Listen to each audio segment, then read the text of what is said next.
I used to think my grandpa was just eccentric. He had strange rules about phones, hated anything with a camera, and never let us near the attic. After he died, we cleaned out his house, and found a locked army footlocker wedged behind insulation. Inside were dozens of journals, dated between 1945 and 1960. Pages upon pages, some yellowed, others written in frantic pencil, rambling about objects in the sky, men in unmarked uniforms, and bodies that didn't look right. But then we found the photograph, a black and white Polaroid of him standing in uniform beside what looked like a mangled metallic structure, curved like part of a saucer. The back was labeled, Roswell, July 1947. Turns out, Grandpa was stationed at Roswell Army Airfield in '47. It was confirmed through military records, but his name vanished from the rosters after July. It wasn't a balloon. No parachute. No flame. It didn't fall, it slid. Like it was trying to land but didn't understand Earth's gravity. They weren't pilots. They weren't human. We weren't prepared. He claimed the debris was unlike any material he'd ever seen. Said it folded like foil but bounced back with force. He described creatures, short, gray-skinned, black eyes like wet stone. And he said they were alive for a few hours.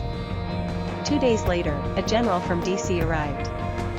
Orders were clear: say it was a weather balloon.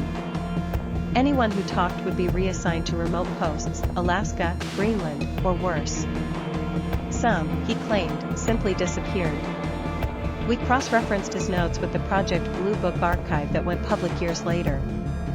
Details matched dozens of accounts, dates, shapes, materials. Some of the phrases in his writing were word for word with government memos that weren't declassified until 2011. Why would he know these things back in the 60s? I tried sharing this online. The photo was flagged for violating community standards. Reddit post vanished.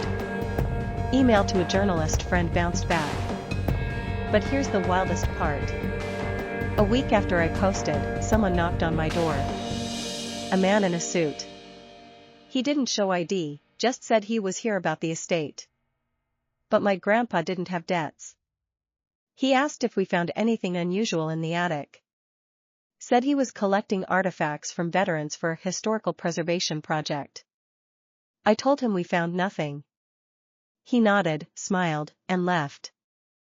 2 hours later, the neighbor's Ring cam caught someone sneaking into our backyard with gloves and a crowbar. The footlocker was gone. But they didn't know about the copies I made. Scanned every page. Backed them up. And now, they're in the hands of people who won't be silenced. You can believe the official story if you want. But I read my grandfather's handwriting. And I know the truth didn't come from the stars. It came from a man who tried to tell the world, and died with the secret.